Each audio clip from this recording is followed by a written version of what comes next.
choose to focus on my blessings. They got to focus on what they do have, not what they don't have, and certainly not what other people are getting. This is a formula for major emotional issues in your life.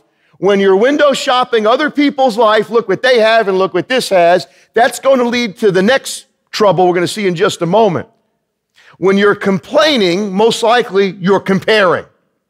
And when you're comparing, you're going to be very disappointed with yourself and your situation. We got to be a people who are focused on what we do have, not what we don't have. William Blake once said it this way: the thankful receiver bears a plentiful harvest. It's going to be extremely difficult for you to reap happiness if you're sowing complaints and belly aching. By the way, I never met anybody that had a lot of people around them who were their friends who was a complainer. That's like a friend repellent, by the way, okay? That's a people repellent. When you are consumed with complaining all the time, it's not healthy for you. It's going to make you sicker than you are right now. But the medicine of heaven, you know what the medicine for stress and anxiety is? God's medicine is? It's thankfulness. Philippians chapter 4, verses 6. We're told to be anxious for nothing, but by everything, to give thanks. Give thanks. God knows that is the enemy of depression. As you flip over your notes, notice what 1 Thessalonians 5:18. Why don't we say it together? A great verse to commit to memory.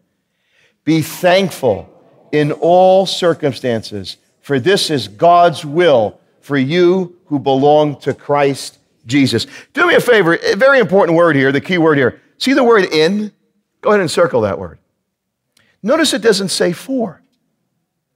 You know, be thankful for your illness. No, that'd be ridiculous. Be thankful that you lost your job. No, that'd be senseless. Be thankful that you're fighting with this one. Be thankful that you have, no. Be thankful in those situations, because be thankful for what you do have. And that will help lead to happiness. I read an interesting story about an immigrant storekeeper's son who came in to see his dad one day. Observing the disorganization of the shop, this is what he said: Dad, I don't understand how you run the store. You keep your accounts payable in a cigar box. Your accounts receivable are on a spindle. All your cash is in the register. You never know what your profits are. Oh, Father didn't like that. Took his glasses off. When Dad takes his glasses off and looks at you, watch out, right? Son, he said, let me tell you something. When I arrived in this land, all I owned was the pair of pants that I was wearing. Now your sister is an art teacher, your brother's a doctor, you are a CPA. Your mother and I own a house and a car and this little shop.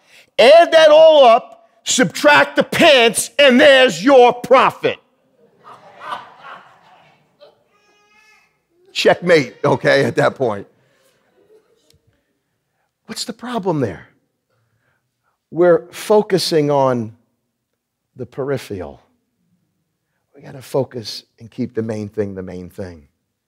I have a challenge for you. You might be going, I can't believe we're talking about being thankful. We don't have to worry about that till the end of November. That's how we are in America. What are we thankful for? You'll see it all. The football teams, I'm thankful for this one, that one. Everybody's thankful for everything, but just on Thanksgiving. But here's a suggestion, okay? People go Christmas shopping year-round, okay? By the way, the gift wrapping ministry is upon us, less than 2 months away. I had a meeting about it just to finalize details earlier this week. You know when we start shopping for the gift wrapping? The day after gift wrapping, okay? We're buying bows that were once $5 for 25 cents, okay? And you would say, man, that's a smart shopper. Well, a penny saved is a penny earned, okay? We understand it that way. Well, let's apply that same diligence to thankfulness. I want to give you some homework. I want you to make a gratitude list. Who are you thankful for? What are you thankful for? Maybe you have trouble with negativity. Maybe you have trouble with your attitude. Instead of blaming on everybody else, we got to look in the mirror sometimes.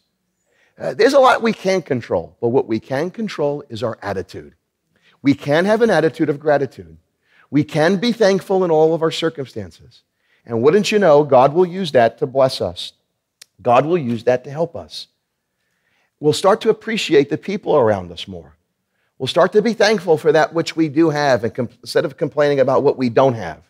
And God will use thankfulness to help get you through your season of waiting. The two go together.